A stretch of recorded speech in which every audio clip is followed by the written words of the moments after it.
नमस्कार मंडळी, 4 फेब्रुवारी 2025 वार मंगळवार, मराठी महिना माघ शुल्क, तर तिथी सप्तमी, नक्षत्र अश्विनी। तर आजच्या महाराष्ट्रातील झटपट बातम्यांमध्ये सर्वांचं मनापासून स्वागत आहे। आणि आजच्या दिवसभरातील सर्वात महत्त्वाची पहिली मोठी बातमी, जमीन नसलेल्या बेघरांना घरकुलाचा लाभ प्राधान्याने द्यावा, ग्रामविकास मंत्री जयकुमार गोरे यांच्या अधिकाऱ्यांना सूचना आदेश।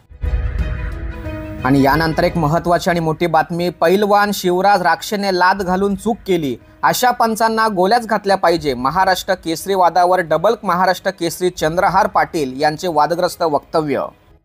आणि राजकीय वर्तुळातून महत्त्वाची बातमी, देवेंद्र फडणवीसांनी अजित पवारांना दिलेला अल्टिमेटम संपला, धनंजय मुंडेंविषयी आज मोठा गौप्यस्फोट करणार, अंजली दमनियाचा इशारा।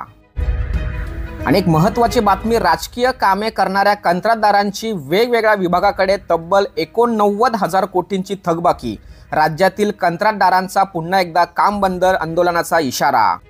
आणि यानंतर एक महत्त्वाची मोठी बातमी, महाराष्ट्र विधानसभा निवडणुकीत 70 लाख नवीन मतदार वाढले, विरोधी पक्षनेते राहुल गांधींचा लोकसभेत दावा, शिर्डीत 7,000 मतदार एकाच पत्त्यावर असल्याचा आरोप।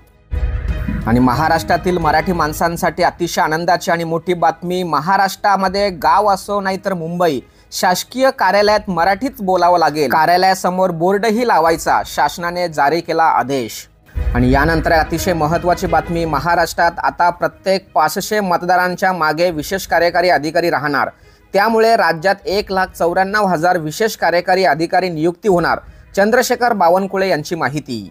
आणि राज्यातील महिलांसाठी अतिशय महत्त्वाची बातमी, महिलांच्या सर्वांगीण प्रगतीसाठी महिलांसाठी तालुका स्तरावर अस्मिता भवन उभारावे, महिला व बालविकास मंत्री अदिती तटकरे यांचे आदेश।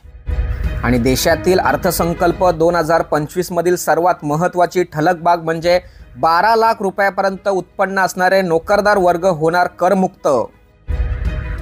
आणि राज्यातील शेतकऱ्यांसाठी अतिशय आनंदाची आणि मोठी बातमी, कृषी क्षेत्रात प्रायोगिक तत्वावर AIचा वापर विचाराधीन, उपमुख्यमंत्री अजित पवारांची माहिती।